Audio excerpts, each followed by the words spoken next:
But around the country, MAGA extremists are lining up to take on those bedrock freedoms, cutting Social Security that you paid for your entire life while cutting taxes for the very wealthy, dictating what healthcare decisions women can make, banning books, and telling people who they can love, all while making it more difficult for you to be able to vote. The question we're facing is whether in the years ahead we have more freedom or less freedom, more rights or fewer. I know what I want the answer to be, and I think you do too. This is not a time to be complacent. That's why I'm running for re-election. It was so bizarre. Now, obviously, that was Joe Biden's announcement, posted on social media at 6 a.m. this morning saying he's running for president. We'll get to that part of it here in a second. But what was so bizarre about that ad? He was almost slurring his words in the ad. That's why I'm running with voting rights, like he normally does when he gives speeches. And here's why that's so bizarre. I've run for Congress twice, lost twice. I have to do promos and things like that for TV all the time. I have to read this and read that. I'm currently recording an audio version of my book, The Anti-Communist Manifesto, available at jessekellybook.com. Everything has to be perfect. And if it's not perfect, they'll stop me. My producers will stop me. If it's this show, it won't work, but if it's a recorded thing, my producers will stop me, and I have to redo it. Because when you're recording something, it's perfect. Joe Biden, that means it took him multiple takes to still slur his way through his presidential announcement. Gosh, he's doing really well. So Biden's running for office again. He says, don't worry, we'll get to that in a second. Dome is running for office with him. That's a disaster. And the Democrats have announced there won't be any debates for 2014. So this whole RFK Jr. guy who's out there campaigning hard against the vaccine, they're not going to listen to Joe debate this guy on stage. Marianne Williamson, which that's hilarious, that hippie freak is running again. You're not going to see her debate anybody on stage. Joe Biden is supposedly just pretty much going to be handed the nomination, very similar to what he was handed in 2016, where they made him debate and he looked absolutely terrible. I should point out at this point in time, he's going to, should he win re-election, God forbid, but should he win re-election, Joe Biden will be 81. 81 the day he's sworn in. Right now, he's not doing well. What's he going to be like with 2 more years of brain melt? Even the unbelievable dork Terry Moran at ABC is forced to admit on the air, people don't want an 81-year-old president. And Terry, do you expect all Democrats to suddenly rally around the president? Well, I'll leave that to our Democratic former official here. My own sense is that most Americans don't want to vote for an 81-year-old man for president. Well, that's quite a statement from a communist apparatchik like Terry Moran. I wonder why that is. We'll get to that in a second. I wonder why that is. Joe Biden recently was giving a speech. He was calling on Congresswoman Jahana Haynes. This is how he referenced her. Thank you for the members of Congress who are here today, including 2 outstanding educating Congresswomen, Jonah, and by the way, Jonah Hayes Jonah, where are you? There you are, Jonah, right in front of me. Stand up, Jonah. Jonah happens to be the 2016 National Teacher of the Year. Jonah, where you at, Jonah? But that's actually not why I'm going to make the point I'm going to make. Joe Biden announced he's running for president, but it's not because he's running for president. I suspect, you might want to record this one, Mr. Producer. This is what I think is happening right now.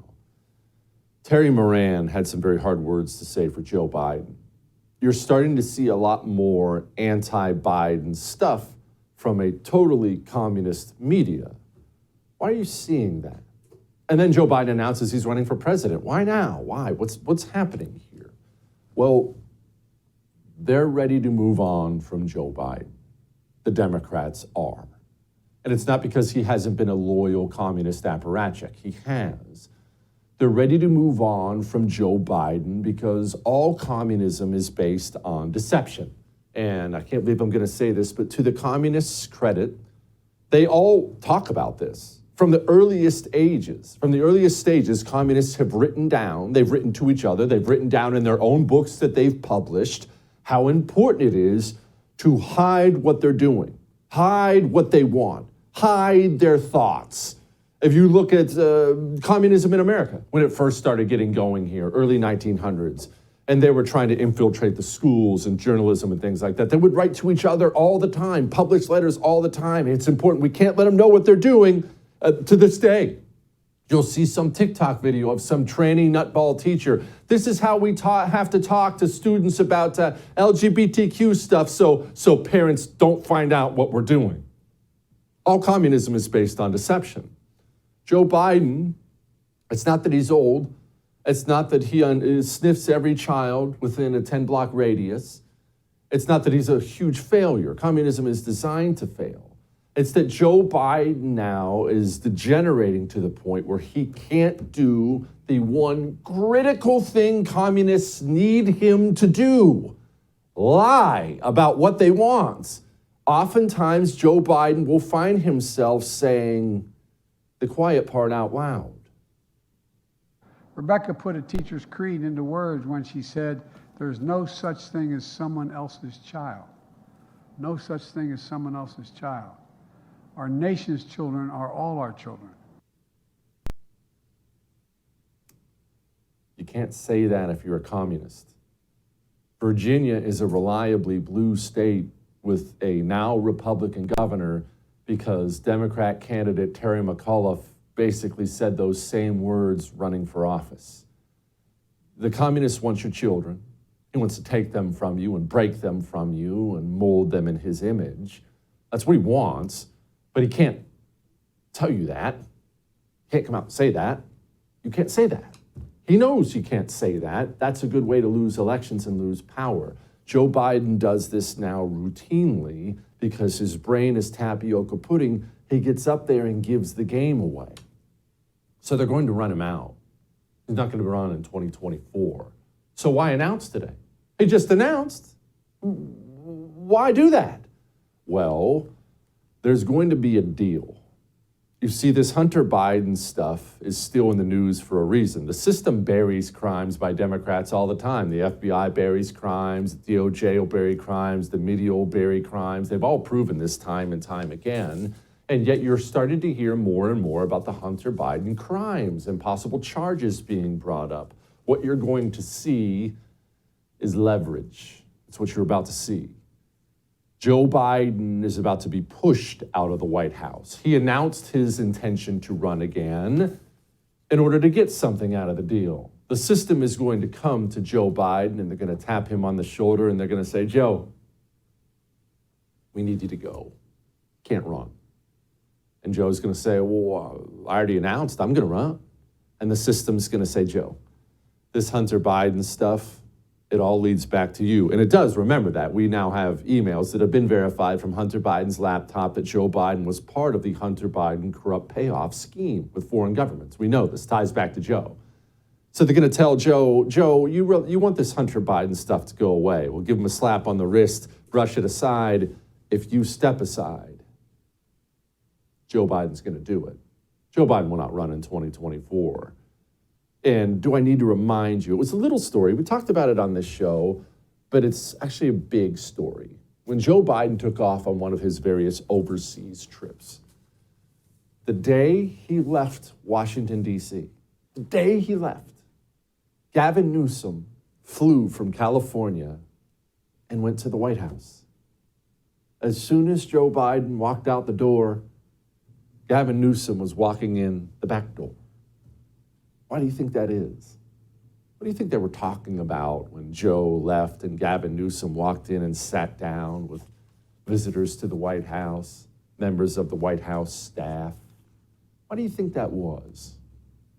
You won't see Joe Biden on the 2024 presidential ticket. They're going to clear the field, blackmail him out of the race so they can bring in Gavin Newsom, who is, of course, somehow even worse than Joe Biden, but he's at least in control enough of his facilities to know he will be, well, he has to lie. And he'll be a good liar, much better liar than Joe Biden. All that may have made you uncomfortable, but I am right. We have the great John Phillips of the John Phillips Show. We'll ask him about my crazy theory about Joe Biden, especially because he's a California man, always on the know, always in the know when it comes to California politics. I'm anxious to hear what John has to say.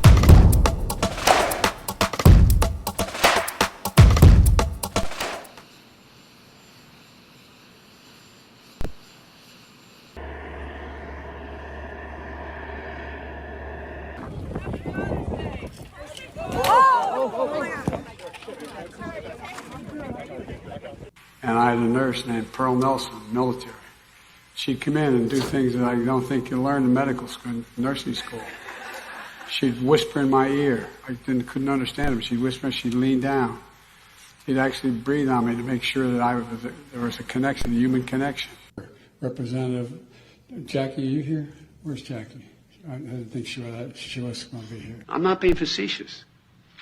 Well, President Harris led this effort. Following with great, how can I say it? Attention. And the percentage of the men who do so, end of quote. Repeat the line. Biden's being Biden's being an extremist. America is a nation that can be defined in a single word. I was in the foothills of the Himalayas with Xi Jinping. I'm sorry. Joining me now, my buddy John Phillips of the John Phillips Show. Okay, John, Joe Biden says he's running for office. I have a crazy theory. It's just a theory. I know you'll shoot it down. I think it's a load of crap. I don't think he's running.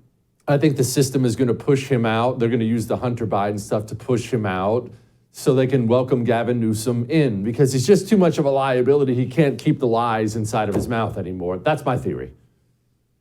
You know, after watching all of those clips that you just played, it brought me back to my childhood because our home in Orange County, California was close to an old folks home. And every once in a while, one of them would break out and they'd just kind of be wandering down the street. They wouldn't know where they were. My mom would identify what was going on almost immediately. She'd invite them in for tea and then we'd call the home and then we'd tell them, you lost another one, and they'd come by and pick them up. That's what seeing Joe Biden right now makes me think of. And I think that there's a certain element of truth to what you just said. Certainly, Biden serves a couple of purposes for the Democrats. First and foremost, he's an incumbent with all of the power of incumbency, so he's going to be in the news every day. He has incumbent next to his name on the ballot, which is an attractive ballot title, and he controls the ability to appoint and the executive branch of the federal government. He also prevents Kamala Harris from becoming the Democratic nominee, which is what scares the living bejesus out of all of them. Gavin Newsom, as you mentioned, is essentially already running for president. What he's doing right now is essentially making a shadow run. He's a candidate. He's traveling around the country. He's raising and spending money around the country. And anytime he's asked if he's running for president, of course I'm not running for president. Why would you assume I'm running for president? I have sub-zero interest in running for president. And I think what his play is right now is essentially he's betting that this is 1968 and Joe Biden is Lyndon Johnson. Because Lyndon Johnson said that he would run for re-election, put his name on the ballot, and then deep into the process decided that he wasn't going to run for one reason or another.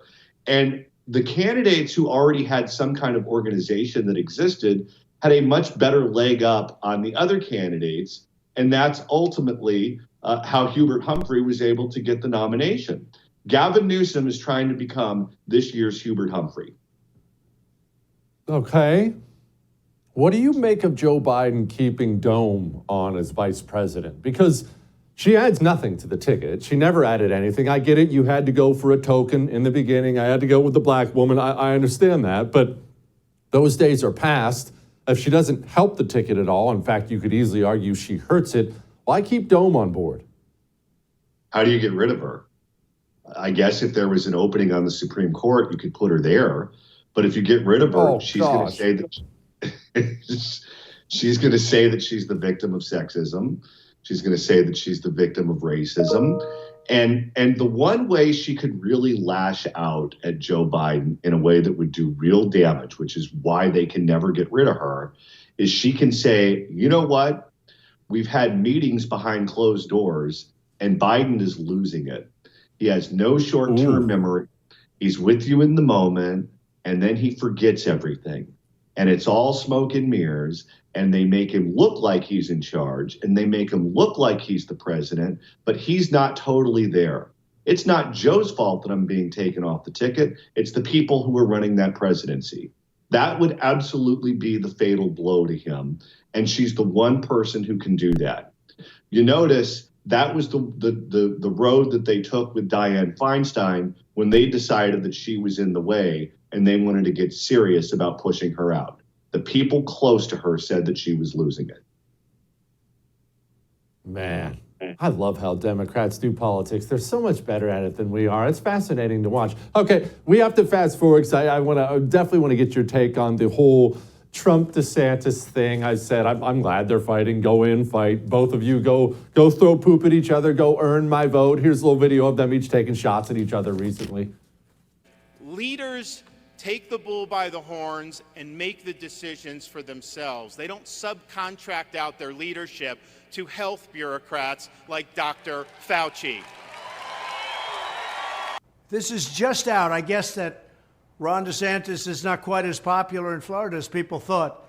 I assume, among other things, that they don't want their Social Security cut or their Medicare cut. Can't do that, Ron.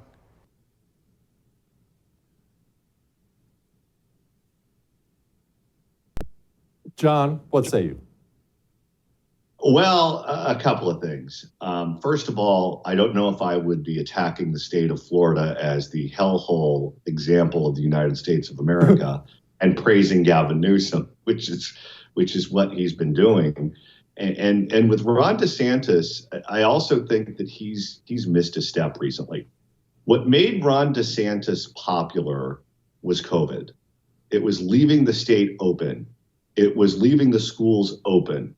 It was not getting rid of the separation of powers. And I feel like now there are all these people around him who are convincing him that he was popular for reasons other than that.